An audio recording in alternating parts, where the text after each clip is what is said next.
एक छात्र ने एक पुस्तक का 3/8 भाग पहले दिन पढ़ा, दूसरे शेष का 4/5 भाग दूसरे दिन पढ़ा तथा 30 गो पृष्ठ अभी भी बाकी है। तो उस किताब में कुल कितने पेज हैं? आंसर बोलिए। 240। अलग अलग देखिए शेष ना, आप शेष कई बार सीख चुके हैं ना कि अगर मान के चलिए कि 1/3 हम पढ़ लिए तो बाकी कितना है? 2/3। इसका अंतर देखना है ना। 1/3 अगर हम पढ़ लिए तो इनके बीच में कितने का अंतर है? 2 का। 2 लिखाएगा, नीचे जो लिखल है वो लिखा जाता है। तो अगर हम 1/3 पढ़े हैं तो 2/3 अभी बाकी है, जिसका नाम होगा शेष। अगर हम 5/8 पढ़े हैं तो शेष अभी कितना बाकी है? 3/8। अगर हम 8/11 पढ़ लिए हैं तो अभी कितना बाकी है? 3/11। तो बस इतना ही से ही बन जाएगा। अच्छा खासा एग्जाम में कई बार ये पूछा गया है। एक छात्र ने कुल किताब का 3/8 भाग पहले दिन, शेष का 4/5 भाग दूसरे दिन पढ़ा और 30 गो पेज अभी भी बाकी है। तो आपका जो फ्रैक्शन बनना चाहिए वो बाकी के अनुसार बनना चाहिए, शेष के अनुसार बनना चाहिए। जैसे कुल पेज x है, कुल पेज का 3/8 पढ़ लिया तो बाकी कितना है?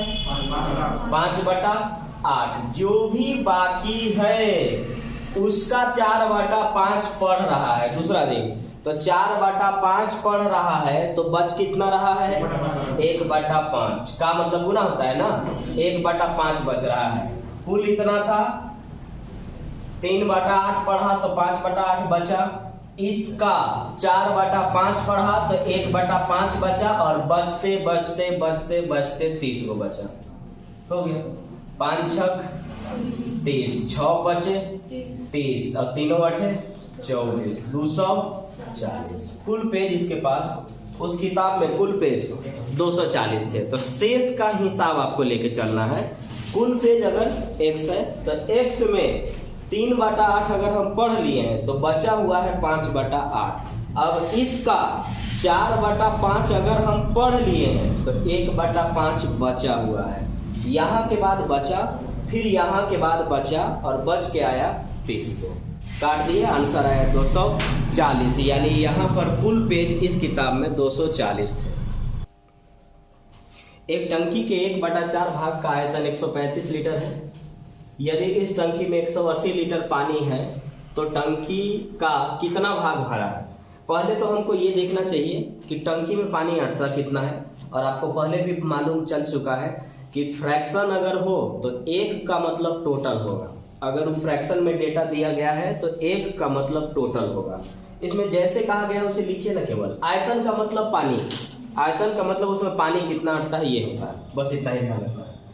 तो यहाँ पर बोलता है ना कि एक टंकी का 1/4 भाग भरा है, मतलब एक टंकी का 1/4 भाग का आयतन 135 लीटर है। यानी हम कह सकते हैं कि टंकी का 1/4 जो है ना वो 135 लीटर के बराबर है। टंकी का 1/4 1/4 135 लीटर के बराबर है। तो मैंने कहा कि अगर फ्रैक्शन होता है तो फ्रैक्शन में 1 का मतलब होता है कुल, यानी उस टंकी में पानी आता कितना है। तो क्रॉस मल्टीप्लाई, तिरछा तिरछी गुना, तो 1 रेशियो का वैल्यू 4 5 20, 4 3 12 और 2 14, 4 एकम 4 और 1 5। टंकी में टोटल पानी अटता है 540 लीटर। टंकी में पानी कितना टोटल अटता है? 540 लीटर। अब आपसे पूछ रहा है कि बताओ अगर ये टंकी में 180 लीटर हो, 260 लीटर हो, 400 लीटर हो, तो ये टंकी का कितना भाग होगा? तो ध्यान रखना है कि भाग निकालना अगर होगा आपको किसी भी चीज का भाग, तो याद रखना है कितना बटा में कितना में, ये आपको निकाल करके दे देगा कि कितना भाग भरा हुआ है। तो हमको मालूम हो चुका कि इस टंकी में पूरा पानी कितना आता है? 540 लीटर आता है। आप कह रहे हैं ना कि अगर 180 भरल है तो कितना भरल कहलाएगा, तो पूछिए कि भाग कितना कहलाएगा। तो भाग देखिए कितना भरा है? 180, कितना में? 540। 18 तिया 54 होता है, 1/3 भरल रहेगा, 1/3 भरा हुआ रहेगा।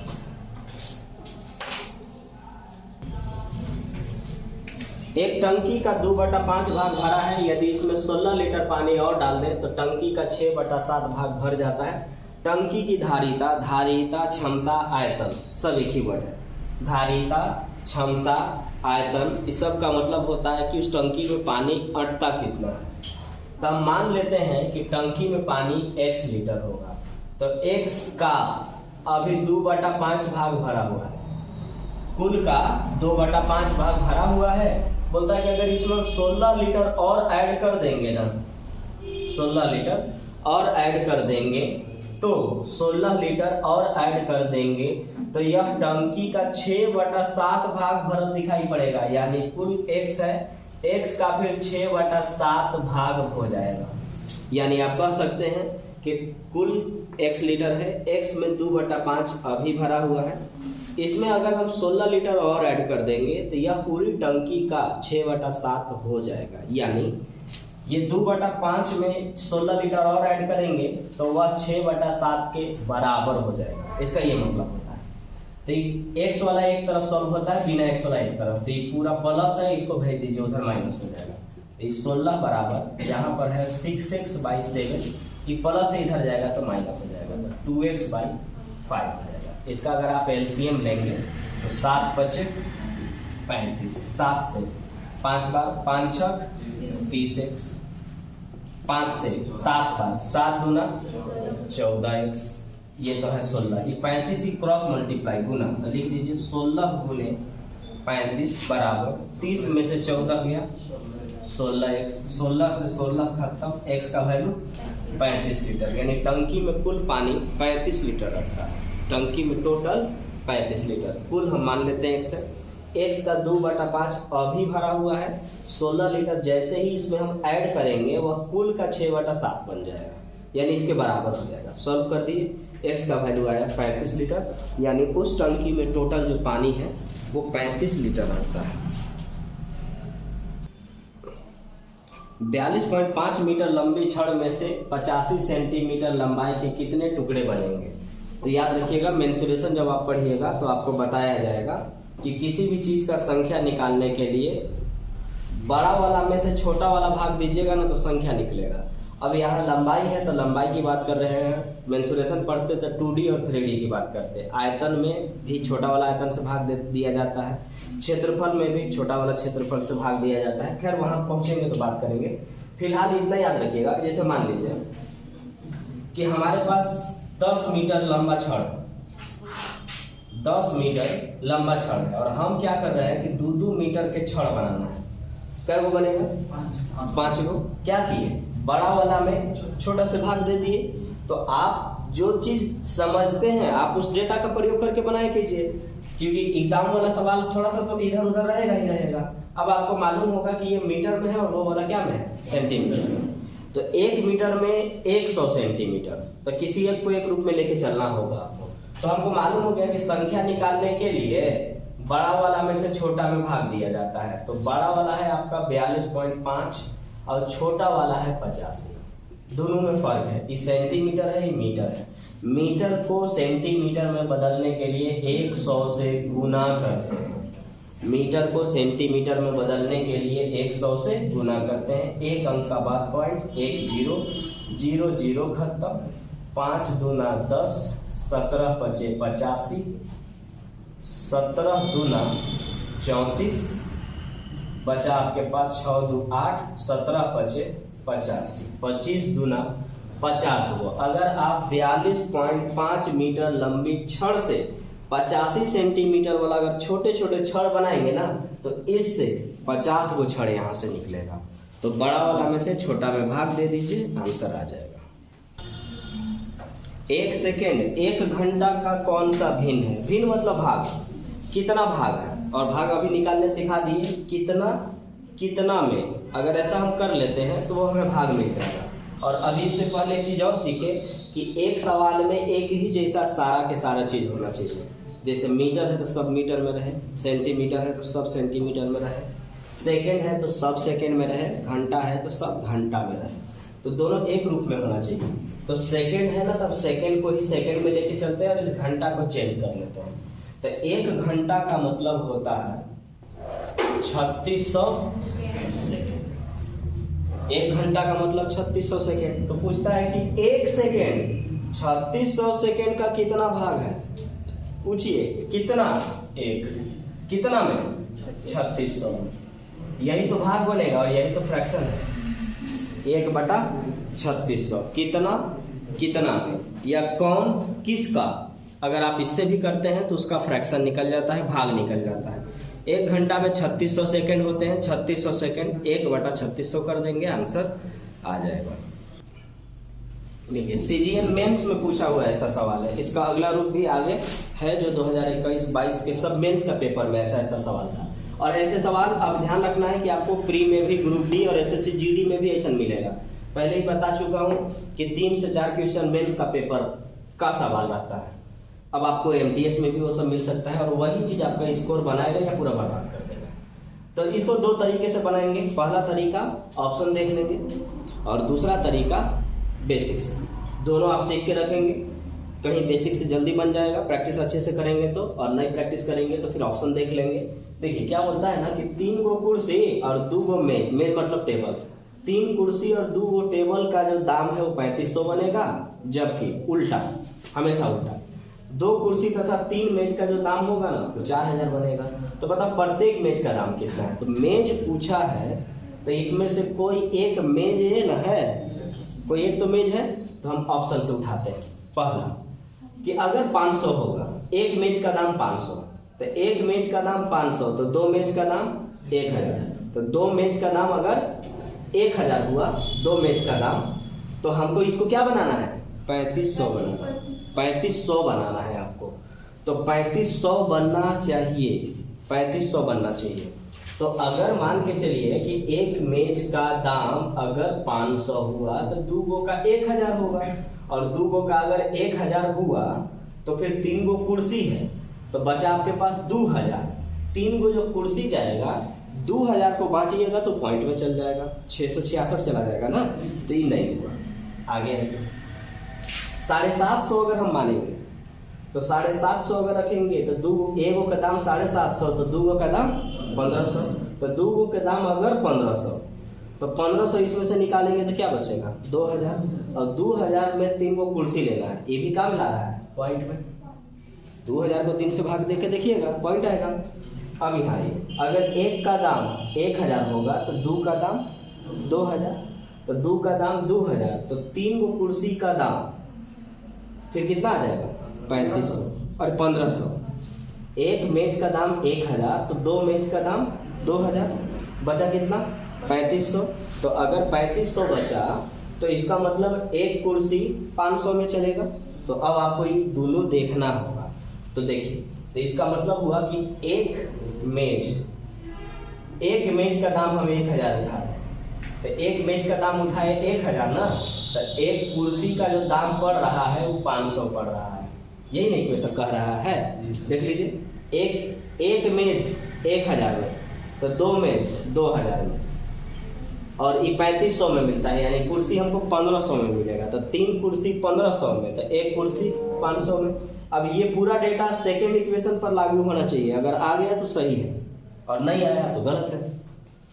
अगला इक्वेशन कहता है कि 2 कुर्सी और 3 गो मेज खरीदिएगा तो 4000 लगेगा। एक मेज का दाम 1000, तो 3 मेज का दाम 3000, एक कुर्सी का दाम 500, तो 2 कुर्सी का दाम 1000, 3000 और 1 4000। सही है।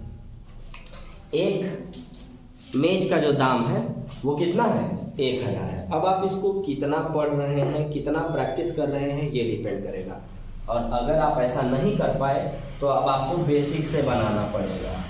मान लेते हैं मेज का जो दाम रहा होगा वो x रहा होगा और कुर्सी का जो दाम रहा होगा वो y रहा होगा। अब आपको ऐसे बनाना पड़ेगा। तो ऐसे भी आप जल्दी बना सकते हैं, बस डिपेंड करता है कि किस हिसाब से कैलकुलेशन करते हैं। जैसे मुझे समझाना है तो मैं लिख के बनाऊंगा, तो मेरा कैलकुलेशन और मेरा सॉल्यूशन और आपके सॉल्यूशन में फर्क पड़ जाएगा आप जब एग्जाम में बनाएंगे। जैसे अगर हम ही को एग्जाम में बनाना रहेगा तो हमको समझाना थोड़ी ना है, हमको तो सिर्फ सॉल्व करना है। तो सॉल्व अगर करना है तो मैं आपको 2 तरीके से दिखा दूंगा कि सॉल्व कैसे करेंगे। पहले देख लीजिए बनेगा कैसे। एक कुर्सी का दाम y रुपया, एक टेबल का दाम x रुपया। तो आइए 3 कुर्सी लेना है। एक कुर्सी का दाम y रुपया तो 3 कुर्सी का दाम 3y। एक मेज का दाम x रुपया तो 2 मेज का दाम 2x रुपया, और ये दोनों मिलाएंगे तो बनेगा 3500 रुपये में मिलता है।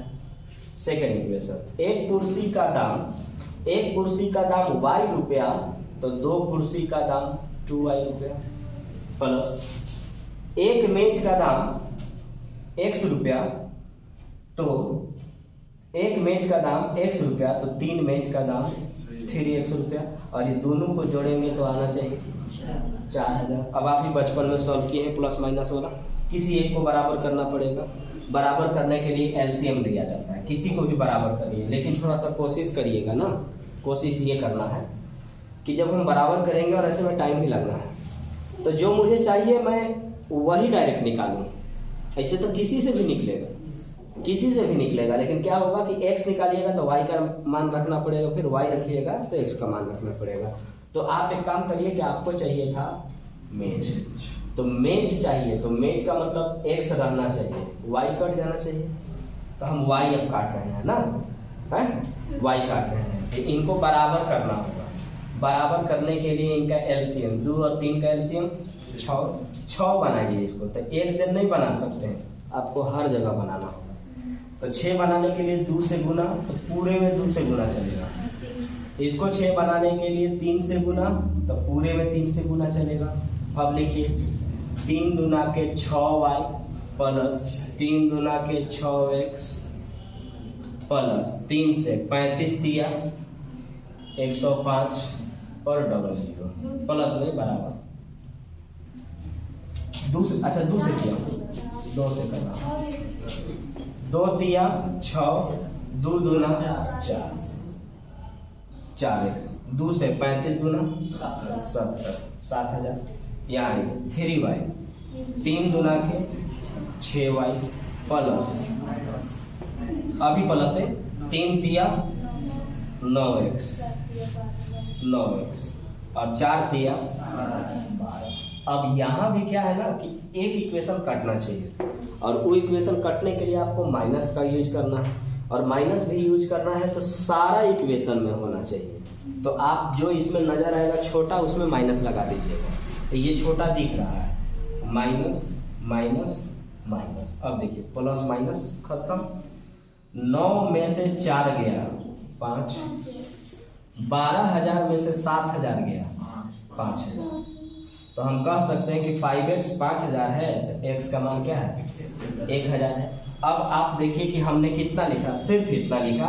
अगर आप बेसिक से भी बनाएंगे तो चूंकि ये सब तो लिखेंगे नहीं, और लिखो करेंगे तो बड़ा कम टाइम लगेगा। हमको समझाना है इसलिए हम इतना कुछ कर रहे हैं। अगर हमको खुद लिखना रहेगा तो देखिए कैसे लिखेंगे, या किसी को भी कोई भी स्टूडेंट कैसे लिखेगा, ये तो मानना पड़ेगा। एक कुर्सी का दाम y रुपया या x रुपया कुछ रखिए, मेज का दाम कितना, तो एक का दाम उतना है, तो ये रहा मेरा कुर्सी है। तो ये जब हम करेंगे तो इसमें हमको बैलेंस भी करना पड़ेगा। तो यहाँ से हम आते हैं, एक कुर्सी का दाम y रुपया तो 3 का 3y। हम अपने से बना लेते हैं क्योंकि हम खुद बना रहे हैं, एग्जाम में बना रहे हैं। ये मिला करके 3500 है। फिर इनकी बात करिए, कुर्सी y है, ये रहा मेरा 2y प्लस 3x बराबर कितना है 4,000। हमको मालूम है ये वो बराबर होना चाहिए, बराबर होना चाहिए, बराबर हो गया हमारे दिमाग में, ठीक है ना। इसमें हम क्या कर देंगे, ये क्या बन गया, ये 4 बन गया, और ये कितना बन गया 7,000 बन गया। ये कितना बन गया 6 बना, 2 से गुना कर रहा हूँ 6 बना, तो ये अगर सॉरी 3 से गुना कर रहा हूँ, ये 9 बना, तो ये 4 दिया 12,000 बना। बात खत्म, ये खत्म हो चुका है। 9 में से 4 गया 5 बराबर 5,000, एक का वैल्यू 1,000। देखिए, और सॉल्यूशन आप करिएगा तो और छोटा होगा, मतलब लिखना नहीं पड़ता है ये सब में भी। आपको जब इस मेथड से पढ़ाया जाएगा तो ये मत सोचिएगा कि ये बहुत आपको लिखना पड़ेगा। मैं आपको दोबारा इसीलिए सॉल्यूशन करता हूँ कि ताकि आपको पता चल जाए कि इस मेथड वाला भी कोई भी ट्रिक बनाइएगा उससे पहले ही बना लेगा। बस केवल प्रैक्टिस ठीक से होना चाहिए, पता होना चाहिए कि हम क्या करने जा रहे हैं। यहाँ तो हमको समझाना पड़ता है इसलिए सब लिखते हैं, यहाँ हमें कुछ नहीं करना था, हमको अपने से बताना था। तो हम क्यों लिखेंगे, जहाँ जहाँ समझ में आ रहा है वो कटते जा रहा है, जहाँ जहाँ है वो चेंज होते चला जा रहा है। आंसर आ जाएगा 1,000 रुपया। 10 कुर्सी का दाम 4 मेज के बराबर है। यदि 15 कुर्सी तथा 2 मेज का कुल मूल्य 4000 रुपया है तो 12 कुर्सी तथा 3 मेज का कुल मूल्य क्या होगा। ये आपका 21 और 22 दोनों जगह पर यही सवाल पूछा हुआ था, सेम सीरियल में इसका। तो देखिए, तो पहले बना लीजिए काके की मतलब गुना होता है, आपको पता ही है। बोलता है कि 10 कुर्सी का मतलब गुना, 10 कुर्सी का जो दाम है ना वो 4 मेज के बराबर है। 10 कुर्सी का दाम 4 मेज के बराबर है। रेशियो मेथड से भी बन सकता है, और अगर कुछ उलझन हुआ तो बेसिक से देख लेंगे। फिर इसको काट लीजिए 2 बार में और ये कटेगा 5 बार। मेज को यहाँ लाइए और ये 5 को यहाँ कीजिए, तो यहाँ बना कुर्सी बटा में मेज, कुर्सी बटा में मेज। ये 2 तो वहीं रह गया, 5 नीचे चला गया। इसका मतलब क्या? तो इसका मतलब ये कि इनका जिसके सामने पड़ा वो वैल्यू हो गया। यानी एक कुर्सी का दाम 2 रुपया कहिए या 2 रेशियो कहिए, और एक मेज का दाम 5 रुपया कहिए या 5 रेशियो कहिए। तो हमको क्या करना है ना कि मिला के बताना है। तो इस जगह से हम 2 तरीका अपना सकते हैं। अगर ऑप्शन वाइज काम चल गया तो ठीक है। इन दोनों का दाम है 5 और 2 7, तो 7 के मल्टीपल होना चाहिए था। 7 पचे 35 बचा 4 40, फिर 7 पचे 35 50 नहीं हो रहा है। 7 पचे 35 हो रहा है, 7 पचे 35 7 3 21 ये नहीं हो रहा है, 7 पचे 35 यहाँ से इस टाइप का दाम। तो फिर हम क्या करेंगे कि यहाँ से हम रेशियो के हिसाब से या फिर बेसिक के हिसाब से चल लेंगे। बोलता कि यदि 5 कुर्सी 15 कुर्सी तथा 2 मेज का दाम 4000 आना चाहिए। ठीक है, 15 कुर्सी तथा 2 मेज, 15 कुर्सी तथा 2 मेज का दाम जोड़िएगा ना तो ये आना चाहिए 4000 आना चाहिए, 4000 आना चाहिए। तो देखिए, तो कुर्सी का दाम हम क्या लाए हैं 2, तो यहां हम रखेंगे 2। मतलब एक कुर्सी का दाम 2 रुपया, तो 15 कुर्सी का दाम 30 रुपया। एक मेज का दाम 5 रुपया, तो 2 मेज का दाम 5 दूना के 10 रुपया। तो 10 रुपया और 30 रुपया, 30 और 10 40 रुपया। रुपया नहीं, रेशियो समझाने के लिए रुपया बोलता हूँ। 40 रेशियो का वैल्यू 4000, तो एक रेशियो का वैल्यू 100। एक रेशियो का वैल्यू 100, तो एक रेशियो का वैल्यू 100, तो 5 रेशियो का वैल्यू 500 और 2 रेशियो का वैल्यू। अब रुपया कर सकते हैं। एक कुर्सी का दाम 200, एक मेज का दाम 500। आप प्रूफ करके देख सकते हैं। देखिए, 15 कुर्सी और 2 मेज खरीदना है, 4000 रुपया पड़ेगा। देख लीजिए, एक कुर्सी का दाम 200, तो 15 कुर्सी का दाम 3000, ये ना होगा। एक मेज का दाम 500, तो दो मेज का दाम 1000, तो 3000 और 1 4000 हो गया। इसका मतलब ठीक है। तो ये रेशियो होता है, और इधर अब आप उसका वास्तविक मान निकालें। आपसे पूछ रहा है कि बता दीजिए कि 12 कुर्सी तथा 3 गो मेज हम कितना में खरीदेंगे। तो हमको मालूम है कि एक कुर्सी का दाम आपको 200 पड़ेगा, तो 12 कुर्सी का दाम 12 दूना के 2400 आएगा, प्लस एक मेज खरीदने जाइएगा तो 500 पड़ेगा, तो एक मेज 500 पड़ेगा, तो 3 मेज 1500 पड़ेगा। तो ये रहा हमारे पास 2400, और प्लस में ये 1500 जोड़ेंगे तो कितना आएगा 3900। यानी यहाँ पर जो है इनका दाम होगा वो 3900 होगा। लिखता हूँ सिर्फ समझाने के लिए। जब आप मेहनत कर लेंगे, सीख लेंगे, अपने आप पता चल जाएगा कि कितना छोटा में ये सॉल्यूशन हो जा रहा है। फिर से सुन लीजिए, 10 कुर्सी का दाम 4 मेज के बराबर है।